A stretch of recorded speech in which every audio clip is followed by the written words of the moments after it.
Hey guys, thought we'd go through some strange and interesting things in my collection. So here we have a Vectrex, which is pretty unusual.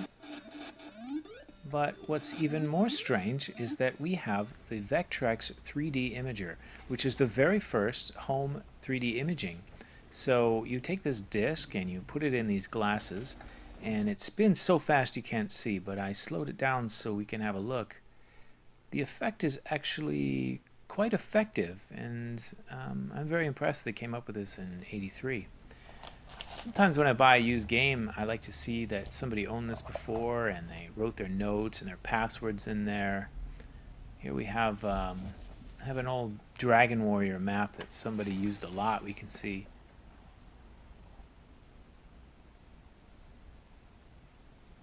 Okay, so we all know how the game Genie works. You plug it in your cartridge and you shove it in the machine, and maybe you find some strange password in there.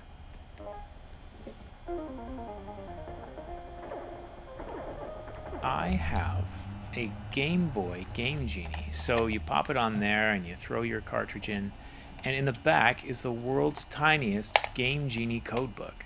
So you can find strange things in there, walk through walls. This is a Game Gear TV tuner, and I think the idea is that you're supposed to watch TV on your Game Gear. And I tried for a long time to get a good signal, but I couldn't get anything, and it's probably broken. It also has a video in, so I tried to play Super Mario Brothers on the Game Gear just for irony, but it doesn't really work that well. Okay, so on the left is Teenage Mutant Ninja Turtles, which are familiar to North Americans, but on the right is Teenage Mutant Hero Turtle. This is an Atari 800 computer, and it takes cartridges. You know, it's a good little computer, and it has an interesting library. But in addition to cartridges, you can also record programs on cassette. So what you would do is you would record or purchase a cassette with a program on it. And then you'd find the appropriate place on the cassette. You would ask the computer to load.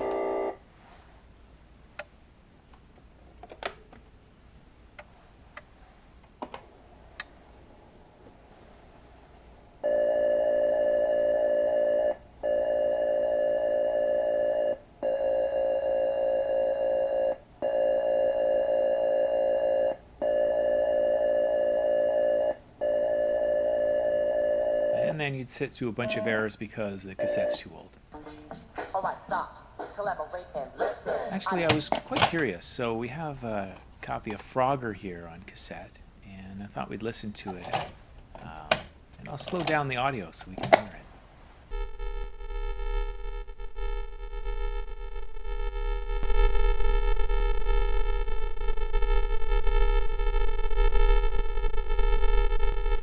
This is an Atari 7800 controller, and this controller is not very comfortable and nobody likes to use it, but fortunately the Sega Genesis is completely compatible, it seems. So whenever I play 7800 games, I like to use the Sega Genesis controller because it's just way more comfortable.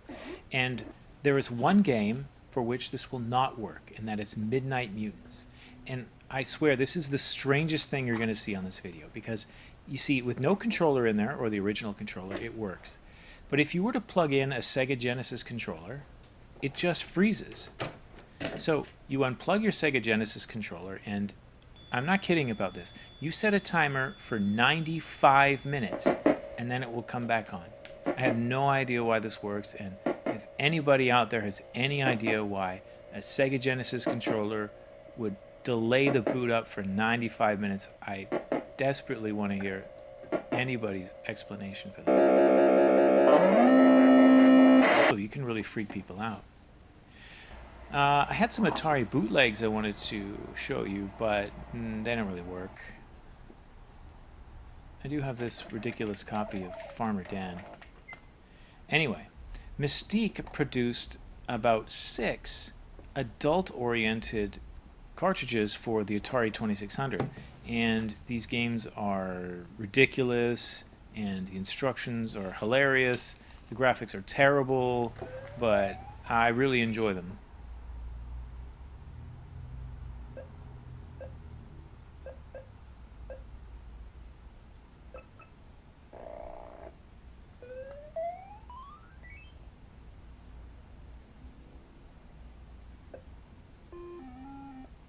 Now, I only have 2 of the games. I have this, I have Bachelor Party. Like I said, these games are really terrible, but the collector value of them and the novelty is very funny to me.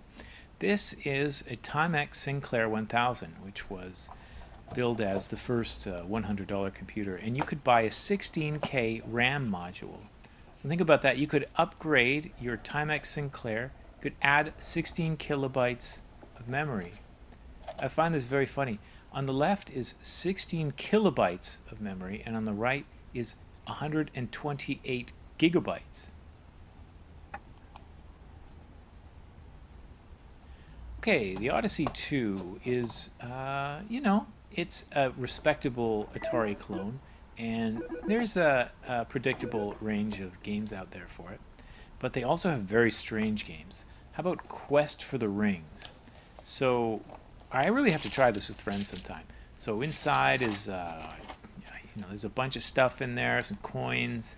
There's a huge map in there.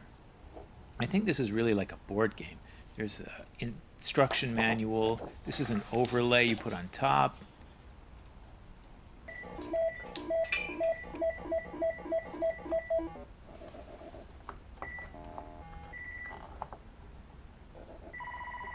I really have to play this with friends sometime. Anyway, how about Wall Street Fortune Hunt? This looks like the same deal. What's in here? We got some stock. We got some pie charts. Investment record. We got what is this thing? Graphs. I don't know how much fun this game could be. Yeah, I don't know about that one. So this final part here, I wanted to show you some strange things that I have. These are some hard to identify objects, so see if you can figure them out. This it says honeybee on it. At first I thought this was a Game Gear, or maybe I thought it could be an Atari Lynx, but I see the pins are nowhere near compatible, so that's not what it is.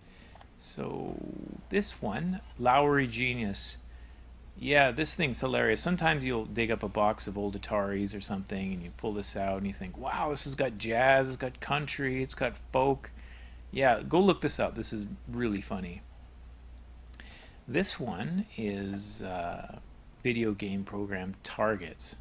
This one is harder to identify, so you're going to have to do some digging to figure out what this one is. Now this, ladies and gentlemen, is the final exam, because I have no idea what this is. I got this, I thought this was an Atari or a Coleco, but the pins are not compatible.